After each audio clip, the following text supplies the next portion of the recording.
Itu adalah malam Desember yang dingin di tahun 2014, ketika matahari terbenam di bawah pohon pinus dan udara berubah tajam di sebuah kota kecil Courtland, Mississippi. Sampai malam itu, sesuatu yang mengerikan menghancurkan keheningan. Tepat setelah pukul 8 malam, sebuah panggilan masuk ke layanan darurat. Sebuah mobil yang terbakar terlihat di bentangan Heron Road yang sepi. Petugas pertama bergegas ke tempat kejadian, mengharapkan panggilan pemadam kebakaran. Apa yang mereka temukan malam itu justru akan menghantui mereka selamanya.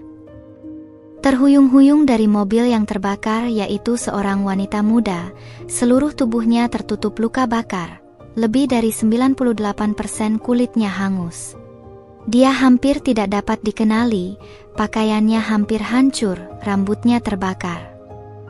Namun, entah bagaimana dia masih hidup. Terengah-engah dan dalam rasa sakit yang tak terbayangkan, dia mencoba berbicara. Para petugas mendekat menghampiri tubuhnya. "Siapa yang melakukan ini padamu?" Mereka bertanya lagi dan lagi. Mereka pikir mereka mendengar sebuah nama, Eric. Atau apakah itu Derek? Suaranya begitu rusak, sulit untuk memberitahu dengan jelas.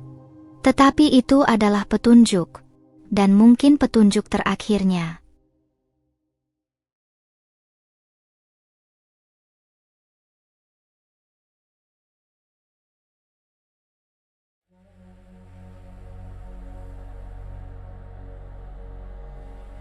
Jessica Lane Chambers, lahir pada 2 Februari 1995 dan besar di Courtland, Mississippi, sekitar 1 jam perjalanan ke selatan dari Memphis, Tennessee. Itu adalah kota kecil dengan populasi yang hanya sekitar 500 orang. Orang tua Jessica, Ben dan Lisa, bercerai ketika dia masih kecil. Jessica adalah seorang cheerleader ketika duduk di bangku sekolah menengah, dan setelah lulus SMA, dia mempertimbangkan karirnya di bidang keperawatan. Namun untuk sementara itu dia bekerja di sebuah toko pakaian, dan juga berprofesi sebagai pengedar narkoba. Dia pernah ditangkap karena transaksinya yang terakhir. Jessica Chambers adalah seorang gadis berusia 19 tahun, yang dikenal sebagai mantan pemandu sorak karena rambut pirangnya, dan senyumnya yang cerah dengan tawa yang manis. Pada 6 Desember 2014, Jessica yang telah menghabiskan pagi itu dengan kedua temannya, dia kemudian memutuskan untuk pergi ke rumah ibunya, Lisa, di mana dia mencoba tidur siang untuk beristirahat. Kemudian di sore harinya, dia izin pergi keluar setelah menerima pesan dari seseorang. Dia memberitahu ibunya bahwa dia akan mencari makan dan membersihkan mobilnya. Sekitar pukul 17.15, dia memasukkan Kia Rio hitamnya ke dalam stasiun bensin lokal, Batesville Mini Mart, di mana kamera pengawas menangkapnya mengenakan jaket hoodie merah dan celana olahraga, dan terlihat sedang mengisi bensin untuk mobilnya. Kasir kemudian mengingatnya tampak sama sekali normal, tidak terlihat ada rasa ketakutan, tidak ada rasa mendesak ataupun tergesa-gesa, dia hanya terlihat pergi dengan santai. Itu adalah terakhir kalinya seseorang melihat Jessica Chambers hidup. Data lokasi dari ponselnya menunjukkan bahwa dia pergi ke dekat Batesville sekitar pukul 6 sore, tetapi kembali ke Courtland sekitar pukul 18.30. Tidak diketahui apa yang dia lakukan di Batesville. Sekitar 15 menit kemudian, dia menelepon ibunya, yang memperhatikannya bahwa suara sekitar Jessica itu terdengar sangat sunyi. Tidak seperti biasanya di mana Jessica biasa memutar musik di latar belakang ketika menelepon seseorang dari mobilnya. Pada pukul 19.30, dia berkendara ke daerah sekitar 1,5 mil dari tempat dia mengisi bensin sebelumnya, di mana akhirnya tempat tubuhnya ditemukan. Pada pukul 19.56, Panola County 911 menerima sebuah telepon yang terdengar panik dan ketakutan. Sebuah mobil telah dilalap api di Heron Road, di bentangan jalan terpencil yang dikelilingi oleh hutan lebat. Petugas responden pertama tiba dan menemukan sebuah mobil yang terlihat seperti bangkai kapal yang membara, dan kemudian muncul sesuatu yang tidak terpikirkan. Muncul sesosok tubuh yang hampir tidak dapat dikenali sebagai manusia, terhuyung-huyung berjalan ke arah mereka.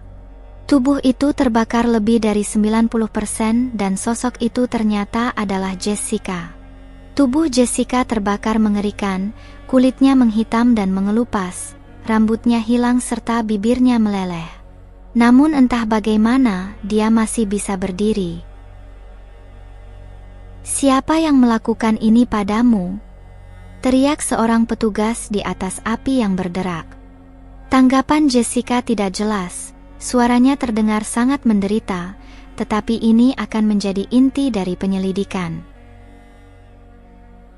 Beberapa bersumpah mendengar dia membisikkan Eric atau Derek.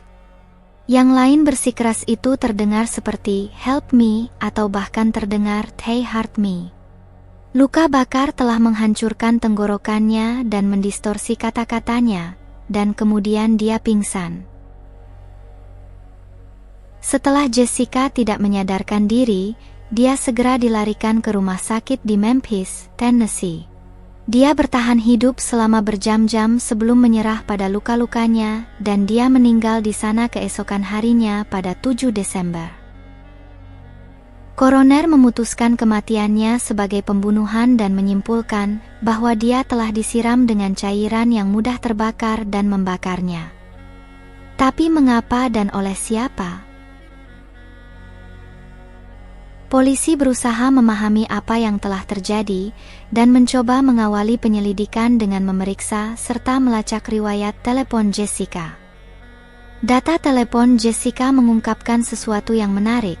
Dalam beberapa jam sebelum kematiannya, dia telah mengirim pesan kepada seorang pria bernama Quinton Tellis, seorang penduduk setempat yang memiliki masa lalu yang bermasalah. Dia memiliki catatan kriminal berupa perampokan dan melarikan diri dari polisi. Jessica dan Quinton telah bertemu satu sama lain, dan Quinton adalah salah satu orang terakhir yang diketahui melihatnya hidup. Penyelidik menemukan rekaman pengawasan, ping menara seluler, dan data GPS yang tampaknya menempatkan Quinton dan Jessica bersama malam itu. Tetapi yang membuatnya menjadi lebih meresahkan adalah DNA-nya ditemukan di kunci mobilnya. Potongan-potongan itu mulai sejajar tetapi motifnya tetap tidak jelas. Polisi menduga Quinton mencoba memaksa Jessica untuk berhubungan seks. Namun saat Jessica menolaknya, ia mencekiknya hingga pingsan. Mengira Jessica sudah meninggal, ia lalu memindahkan mobil ke Huron Road dan kembali ke rumah untuk mengambil bensin dan mencoba membakar Jessica beserta dengan mobilnya untuk upaya menghilangkan barang bukti. Polisi akhirnya menetapkan Quinton sebagai tersangka dalam kematian Jessica, dan Quinton Tellis akhirnya dituduh telah membunuh Jessica. Dia melalui 2 kali persidangan pada Oktober 2017 dan September 2018. Pada sidang pertama tahun 2017, suasana di ruang sidang tegang ketika jaksa menguraikan jejak digital mereka. Namun, pembela menangkap satu detail yang penting, yaitu kata-kata terakhir Jessica. Beberapa petugas yang menjadi saksi ketika kebakaran mendengar Jessica menyebutkan nama Eric atau Derek. Jika Jessica mengatakan Eric atau Derek, bagaimana mungkin si pembunuh adalah Quinton? Juri pun tidak dapat sepakat dan hasil persidangan tidak dapat mencapai keputusan bulat. Persidangan kedua dilakukan pada tahun 2018 dan berakhir dengan cara yang sama, juri buntu dan tidak ada keputusan yang bulat. Kasus yang tampak begitu jelas tiba-tiba kembali keruh, terendam dalam keraguan dan kontroversi.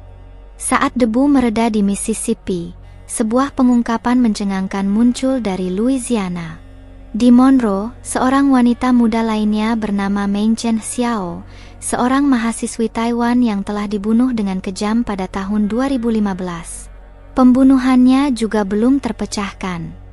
Namun, DNA di TKP menghubungkan Quinton Tellis dengan apartemennya dan dia juga didakwa dalam kasusnya. Sekarang, seorang pria yang pernah 2 kali diadili atas pembunuhan di satu negara bagian, menghadapi persidangan untuk yang lain di negara bagian yang berbeda. Sebuah benang gelap yang membuat penasaran tampaknya mengikutinya, tetapi tetap saja, tidak ada jawaban untuk Jessica Chambers. Keluarga Jessica tidak pernah berhenti mencari jawaban. Ibunya, Lisa, memberikan banyak wawancara, memohon keadilan, namun ia meninggal pada tahun 2021. Hatinya yang telah hancur tetapi keadilan belum terpenuhi. Courtland, sebuah kota yang dulunya tidak tersentuh oleh kengerian seperti itu, masih mengingat cahaya api di pinggir jalan, dan gadis yang muncul dari sana, berusaha untuk menyatakan kebenarannya dengan nafas terakhir yang dimilikinya. Kisah Jessica Chambers bukan hanya sebuah misteri, ini adalah patah hati yang menjahit ke dalam jiwa sebuah kota.